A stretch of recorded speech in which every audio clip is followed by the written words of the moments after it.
ఆయన ప్రేమ, ఉచితమైన ప్రేమ చప్పులు ఆయన గొప్పను బట్టి మనల్ని ప్రేమిస్తున్నాడు. బైబిల్ ఆజ్ఞలు మనం తెలియపరుస్తుంది. ఎందుకంటే మీకు దావీదు గారు స్టోరీ మీకు తెలిసింది. దావీదు గారు గొర్రెలు కాపరి కాసుకున్నప్పుడు కూడా మహోన్నతుడు దేవుడిని ఎన్నడూ విడిచిపెట్టలేదు. దానికి గల కారణం ఏంటంటే ఆయన తల్లి అవమానపడ్డాడు, అనేక రకాలుగా బాధలు ఎదుర్కొన్నాడు, ఇరుకులు ఎదుర్కొన్నాడు, ఇబ్బందులు ఎదుర్కొన్నాడు. చిన్నప్పటి నుంచి దావీదు కష్టాలు ఉన్నాయి. గిరిజాలు ఆయన కొంతవరకు తిరిగిపోవచ్చు. బైబిల్లో స్వతం ఆయన కథ, ఆయన స్టోరీలో చూస్తే చిన్నప్పటి నుంచి బాగా అవమానాల మధ్య కొట్టుకెళ్ళాడు. మహోన్నతుడు దేవుడు ఉచితమైన ప్రేమ, ఆయన కనికరం, ఆయన కాపుదల దావీదుని ఎన్నడూ విడిచిపెట్టలేదు. దేవుడు స్తోత్రం. దావీదుని ఎన్నడూ విడిచిపెట్టలేదు, దావీదు కూడా ఎన్నడూ విడిచిపెట్టలేదు. దానికి గల కారణం ఏంటంటే దావీదు ప్రతిదీ కూడా దేవుడితో సంభాషిస్తూనే ఉండేవాడండి. దావీదు ఒక మనిషిలాగా, ఒక మానవుడిలాగా మాట్లాడేవాడు దేవుడితో. గొలియాతును కొట్టిన తర్వాత దావీదు సరే అక్కడ దాకా ఎన్నో అద్భుతాలు, ఎన్నో ఆశ్చర్యకరమైన దేవుడు దావీదు పట్ల చేశాడు. చేసిన తర్వాత దావీదు ఎప్పుడు కూడా దేవుడిని విడిచిపెట్టినట్టు బైబిల్ లేఖనాల్లో లేదు. గొలియాతును కొట్టాడు కదా, ఇంక అయిపోయింది కదా దేశం. ఒకసారి మళ్ళీ వచ్చింది ఈ దేశం మీదకి, మళ్ళీ ఫిలిప్పీల దండు వచ్చింది.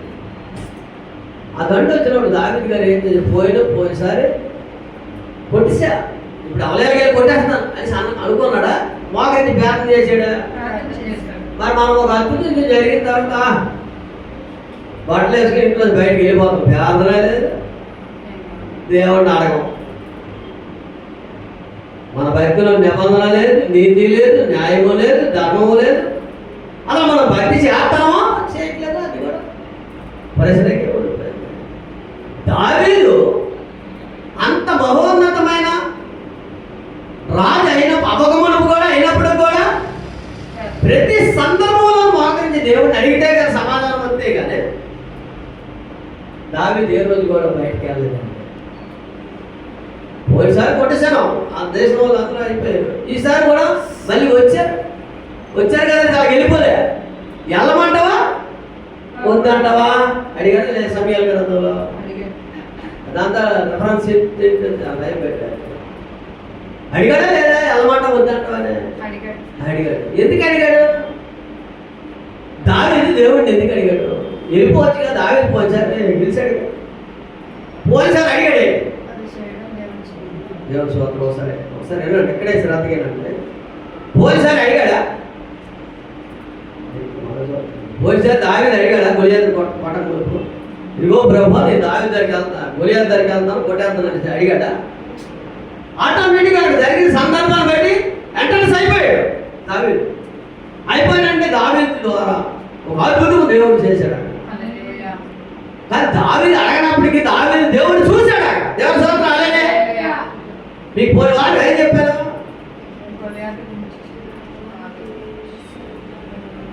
దేవుని స్తోత్రం. హల్లెలూయా. పోయిన వారం కదా ఏం చెప్పారు? గొలియాతుని గొలియాతు ఏమనుకుంటాడంటే నేను పొడుగ్గా హైట్గా ఉన్నాను, నాలుగు చూసాడని దావీదు అనుకుంటాడు. గొలియాతు చూసింది దేవుడు, దావీదు చూసింది దేవుడు. గొలియాతు కాదు, దేవుడు చూశాడు. కార్యంలో గొలియాతు పడ్డాడు. దేవుడు ఇది యుద్ధము యెహోవాదే, దేవుడే చేశాడు. అదేవిధంగా ఇప్పుడు అక్కడి నుంచి ఆ అనుభవంలో నుంచి కాల్చి దేవుడిని నేను అడగాల, అడిగి పొందుకోవాలా. దేవుడు స్తోత్రం. అనుభవం రోజు రోజుకి అభివృద్ధి చేస్తుందా మా భక్తి. ఇప్పుడు దావీదు అక్కడ దేవుడు చూశాడు, తర్వాత అక్కడి నుంచి అడుగుతూనే ఉన్నాడు దేవుడు దావీదుతో దేవుడితో మాట్లాడతాడు. ప్రభా నేను వెళ్ళాలా నాన్న అంటే నీకు ముందు నేను బయలుదేరుతాను, బయలుదేరుతాడు. ఈ యుద్ధం ఎవరిది? యెహోవాదే. మన ముందు దేవుడు బయలుదేరుతున్నాడా? మనం దేవుడితో సంబంధం కలిగి తీపిస్తున్నామా? దేవుడిలో మనం ఉన్నామా? మన ప్రార్థన, మన ప్రవర్తన, మన క్రియలు, మన నడవడిక, మన నేత్రాశ, మన శరీరాశ, మన జీవపుటాము, ఈ దేహం సమస్త దేహం మొత్తం దేవుడి ఆధీనంలో ఉన్నదా? ప్రశ్న. దేవునికి మహిమ కలుగుగా. చెప్పడం కాదండి, చేసి చూపించమంటారు. మహోన్నతుడికి దేవుడు ఏంటంటే కార్యం జరిగించుతున్నది లేదో నీకేం పని? నువ్వు నా తట్టు చూడు, నువ్వు నా తట్టు చూడు. నన్ను అడిగి నేను ఎట్లా అడిగేటాడు, కానీ నీ నడక వేరా, నీతో నీ నా దేవుడితో నడితే బాగుంటుందా, మనుషులతో నడితే బాగుంటుందా? దేవుడితో నడితే బాగుంటుంది నడక. మనుషులతో నడితే అట్లా తిట్టాక నడుపుతారు. దేవుని స్తోత్రం. ఇక్కడ అదే అంటుంది, గొప్ప దేవుడు గొప్ప మాట చాలా సంతోషకరమైనటువంటి 21వ వచనం కీర్తన గ్రంథంలో 21వ వచనం చూడండి. కీర్తన గ్రంథంలో పరిశుద్ధ గ్రంథంలో 21వ వచనం. యెహోవా రాజుని బలమును బట్టి సంతోషించుచున్నాడు. నీ రక్షణను బట్టి అతడు ఎంతో హర్షించుచున్నాడు. అతని మనోభీష్టము నీవు సఫలము చేయుచున్నావు. అతని పెదవుల నుంచి వచ్చిన ప్రార్థనను నీవు మానక అంగీకరించుచున్నావు. శ్రేయస్కరమైన ఆశీర్వాదముతో నీవు అతన్ని ఎదుర్కొనుచున్నావు. అతని తల మీద అపరంజి కిరీటము నీవు ఇచ్చి ఉన్నావు.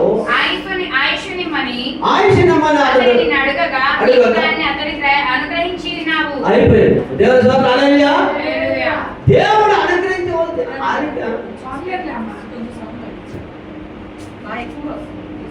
దేవుడు అనుగ్రహించిన ఆయుష్ మనకి ఆయుష్ కాలం అంతా మహోన్నతునికి దేవుడు అనుగ్రహించిందే. నీ బిడ్డలే కానీ నీకు కానీ తరతరాల వరకే దేవుడు అనుగ్రహించిన ఆయుష్ మనం ఎలా వినియోగించుకోవాలంటే ప్రతి సెకండ్, ప్రతి విలువైన సమయం. నిన్న అన్ని రోజు ఇవాళ రాదుగా. దేవుడి స్తోత్రం. రోజు రోజుకి మన వయసు పెరుగుద్దా తరుగుద్దా? చూడండి దేవుడు బిడ్డలారా, ఈ రాత్రి వేళ సమయంలో 70-80 సంవత్సరాల మొదలు కూడా ఏమంటాడు గుర్తుపెట్టుకోండి. వాళ్ళు ఆత్మకు వయసు లేదు, మనసుకు వయసు లేదు, ప్రాణానికి వయసు లేదు, కానీ దేహానికి మాత్రం ఒక వయసు ఎంచులో ఉన్నది. ఆ మినిమం వయసు అయిపోయిన తర్వాత మనం చేసేదేమి?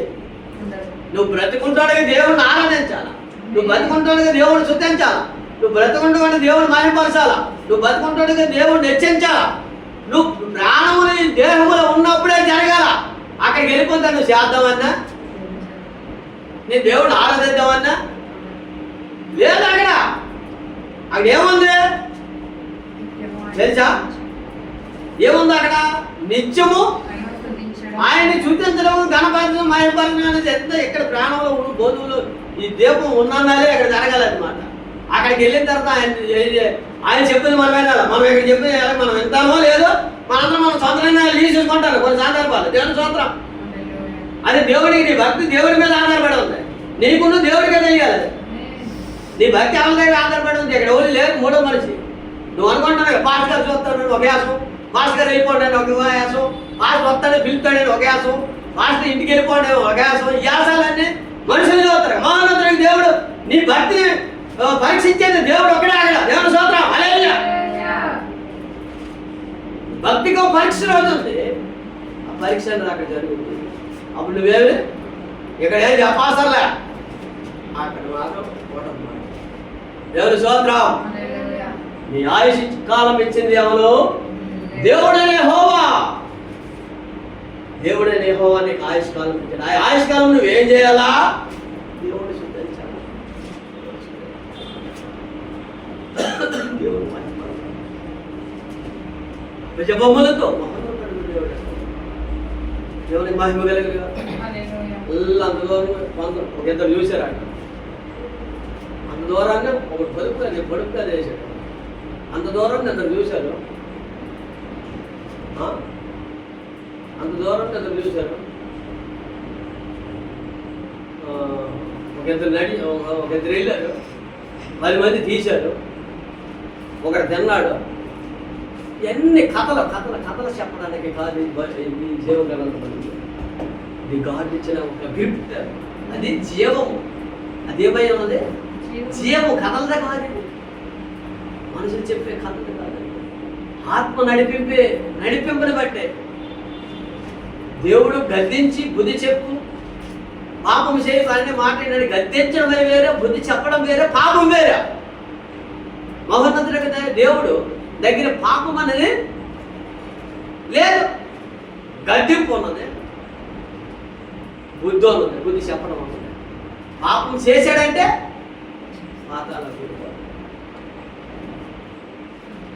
పాతాళానికి వెళ్ళిపోతాడు. దేవుడు స్తోత్రం, హల్లెలూయా. పాతాళం ఎక్కడ ఉన్నదంటే మన పాదాల కింద పెట్టాడు దేవుడు. ఎందుకంటే పరలోకం ఎక్కడ ఉంది? మన నెత్తి మీద. పాతాళం ఎక్కడ పెట్టాడు? నీ పాదాల కింద ఉంది. వెళ్ళిపోవడానికి ఏది దగ్గర? దేవుని స్తోత్రం, హల్లెలూయా. దేవుని స్తోత్రం, పరిశుద్ధాత్మ దేవుడు ఎంత ఆత్మ ఎంత దీనికి ఆడతాడు. నువ్వు వెళ్ళడానికి ఏ దూరం చెప్పండి, మీరే చెప్పండి. మీకు చెప్పారు వెళ్ళడానికి ఏం దగ్గర ఏ దూరం? చాలా దగ్గరగా ఉందండి. ఏది? పాదాలు. ఈ పాదాల కింద పెట్టాడు. ఎందుకు పెట్టాడు? దేవుని స్తోత్రం, హల్లెలూయా. ఎందుకు పెట్టాడు పాదాల కింద అంటే, నువ్వు పరిగెడుతున్నావు మొట్టమొదటి ఎక్కడికి? దేవుని స్తోత్రం. ఎక్కడ పరిగెడతావు? మనం మొదట పరిగెడవలసింది ఏంతోటి? పాదాలతో పరిగెడతాను. పాదాలతో పరిగెడితే పాపం చేస్తాను. పరిగెత్తకుండా పాపం చేయలేదు. మనసుతో చేసేది అది వేరే పనిష్మెంట్, క్రియ వేరే పనిష్మెంట్, ప్రవర్తన వేరే పనిష్మెంట్, చూపు వేరే పనిష్మెంట్. హల్లెలూయా. పాదాల కింద నరుడు పాదాల కింద పాతాళం పెట్టాడమ్మా. చూడండి దేవుని స్తోత్రం. పరలోక రాజు ప్రయాణం ఎంత దూరం ఉన్నదో తెలుసా మీకు? మనం ఈ తాత్కాలికమైన బతుకుల కోసం ఎందుకు ఆరాటం సమయం దేవుడిచ్చిన సమయం ఓడిసాం. ఇంక శివరక్షణాల్లో మనం అందరం ఉన్నాం. శివరక్షణాల్లో స్త్రీ అవని పురుషులు అవని ఆత్మీయతలో ఎదుగుదల ఉండాలి. రోజు ఆత్మీయతలో ఎదుగుదల లేకపోతే పరలోక రాజ్యం ప్రవేశము లేదన్నమాట. దేవుని స్తోత్రం. నీకు పాపంలో ఎదుగుదల అవసరం లే. పాపానికి ఏం అవసరం లేదు. పాతాల కింద ఉంది. ఈ పాతాల కిందే పాతాళం ఉంది. దానికి ఏం అవసరం లే. పరలోకానికి మాత్రం ఒక ప్రయాణం ఉన్నది. ఆ ప్రయాణం అనేది దేవుడితోనే చేయాలి. దేవుడి స్తోత్రం, హల్లెలూయా. ఆ ప్రయాణానికి బండి ఏది? దేవుడి స్తోత్రం. దేవుడనే బండి. ఆ ప్రయాణం చేయాలి. పాతాళం అనేది భయంకరమైన అది. దాని గురించి చెప్పకూడదు కదా. దాని గురించి చెప్పకపోతే మరి మన వాళ్ళు భయం రాదు. భయంకరం పురుగు సావదు, అగ్ని హారం. భయంకరమైన ఆ దినమున ఎన్నో అసలు మంచి పని చేసిన ధనవంతుడికి ఇవ్వలేదు కదండి. కొద్దిగా చోటు ధనవంతుడు పాపం చేశాడండి. ఈ మొక్క అయిపోయింది, ఇచ్చేద్దాం. మాస్టర్ గారు చెప్తాను. నాకు అందుకే లాస్ట్ టైం అంటాను. హల్లెలూయా. అయిపోయింది. ధనవంతుడు పాపం చేశాడా? మరి ధనవంతుడికి ఎందుకు ఇవ్వలేదు పరలోక రాజ్యం? మీరు చెప్పండి. ఆ కీలకమైన చదివారు కదా, ఎన్నోసార్లు బయట ఎన్నో బాధలు ఏమంటారు. ధనవంతుడికి పరలోక రాజ్యం. ఇప్పుడు లాజరుకి ధనవంతుడి చంపేశాడా? మరి ఎందుకు ఇవ్వలేదు? లాజరు ఒక విధంగా చెప్పాలంటే రొట్టు తగిలితే ఇసిరిచోడు. లాజరు దంతుడే బతికాడు. మరి ధనవంతుడికి ఎందుకు పరలోక రాజ్యం పోతే ఎక్కడొక్కడ ఇవ్వాలి కదా? ఎందుకు ఇవ్వలేదు? అమ్మా స్తుతించాడా? స్తుతించే అవసరంలే. నీకు ఆ సంగతి తెలియదు కదా. ధర్మం అనేది ఏంటి? దానం అంటే ఏంటి? ఉపకార దాన ధర్మములు చేయడు మరిచి పోగుడు అటువంటి యాగం దేవుడికి ఇష్టమై ఉందన్నమ్మా. దేవుడు ఎలాగ తెలియలేదు, దేవుడు శుద్ధించలేకపోయాడు. అక్కడ కిరి అనేది ఇప్పుడు భూలోకంలో ఎలాగాదు, పేదోడు కలిగినోడు లేకపోతే బయటోడు చెట్టు దుడ్డు పట్టుకుని బతుకుతారు ఎలాగొన్నారో పరలోక రాజ్యం కూడా బహున్నతుడి దేవుడు రాజ్యంలో కూడా నీ ఉదయం వచ్చినోడికి అదే జీతం, సాయంకాలం వచ్చినోడికి అదే జీతం, మధ్యాహ్నం వచ్చినోడికి అదే జీతం కాదు. ఇది అన్నీ చెప్పి చాలా ట్రై పెట్టారు. ఇప్పుడు మనం ఎప్పుడు వచ్చినాం 30 సంవత్సరాలు ఈ లోపల పక్క బెగరగా తిరిగి బేవర్తిగా తిరిగి అన్ని పనులు చేసుకొని దేవుడిని నమ్ముకోవాలి, బాప్తిసం తీసుకోవాలి. తీసుకున్న తర్వాత ఒక 10 సంవత్సరాలు మళ్ళీ ఏ చెత్త చెదారం ఉంటుంది. అయినా సరే ఇంకొక 5 సంవత్సరాలు ఉంటుంది. ఒక 5 సంవత్సరాలు ఏమో ప్యూర్గా ఉన్నానో లేదు అది నా భక్తికి ఉందో దేవుడికి తెలియదు. దేవుడి సంవత్సరం అలేలియా నాకు 52 సంవత్సరాలు. మరి ఇప్పుడు నా భార్య చేయకపోతే తల్లి కడుపులో నిరూపించి కానించి తల్లి ద్వారం కానీ వచ్చిన తర్వాత బైబిల్ పట్టుకొని దేవుడు ప్రకటిస్తూ, దేవుడు ఆరాధిస్తూ, దేవుడు ప్రార్థన చేస్తూ, దేవుడు మహిమపరుస్తూ ఆయనకి అదే చేస్తాడా?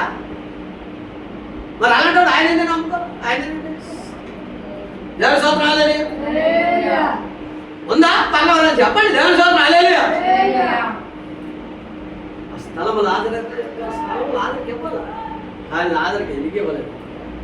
లాజరుకి ఏముంది? హామ్ అనే ఒక బలహీనత, అహంకారమైన డబ్బు కలుగుతుందంటే బలహీనత, అది గర్వం ఉన్నది. అది ఏ మానవుల్లో ప్రవేశించి డబ్బు ఉన్నదని కాదు, ఉన్న పర్లేదు, కోట్లు లక్షల ధనవంతులు ఉన్న పర్లేదు, వాళ్ళు ఉండకూడదు ఏదంటే గర్వం. దేవుని స్తోత్రం. అది మనలో ఉన్నా సరే ప్రమాదం. చూడండి, పేదోళ్ళు కూడా ఉంటుంది, బోడికి లేకపోయినాడు కూడా ఉంటుంది. మీ గతంలో చెప్పుకుంటాను దేవుని స్తోత్రం హల్లెలూయా.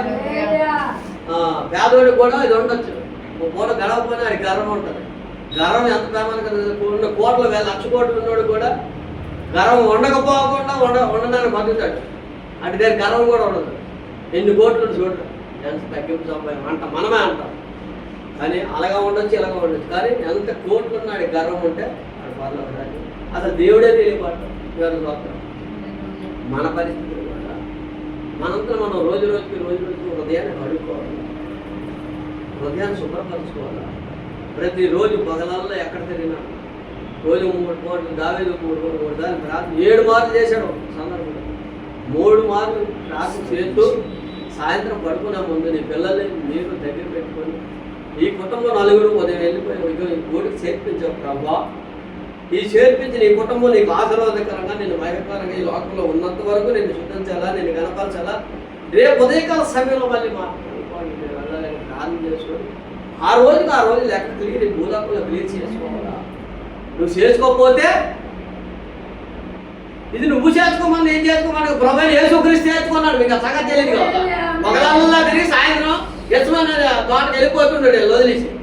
ఎందుకంటే ఈ పేదలకి ఆటంకం ఇలాగే మళ్ళాగే 4 రోజులు ప్రార్థన చేస్తే ఏనమ్మా బొత్తులు సొంత ఆగమాకి తిరిగి ప్రభు వేసేది పడ మీద పొగలు తీసుకెళ్ళాడు కాదు. ఎందుకంటే ఈ ఆటంకం వెనక లాగడం. దేవుడి సన్నిధిలో చూడు, సంగీతం లేదు, సంఘపెట్టలు లేదు, దేవుళ్ళు రాలేదు. ఒక చావకంటే నాకు ఎంత మండుతుందని సృష్టికర్త దేవుడికి ఎంత మండుతుంది. శుక్రవారం మా శనివారం 40 రోజులు పాటించదు, ఈ 3 రోజులు ఉంటుంది కదా. ఎన్ని పనులు పక్కన వాడి రావాలి కదా దేవుడి సన్నిధికి. నిర్లక్ష్యం అది కనిపించరు కదా. దేవుడి స్తోత్రం హల్లెలూయా. ఆయన కనిపించరు కదమ్మా. కనిపిస్తే ఏమమ్మా నేను రాలేదు టీచర్ గారు అయితే అడుగుతున్నా ఆపుతున్నా దేవుడి స్తోత్రం.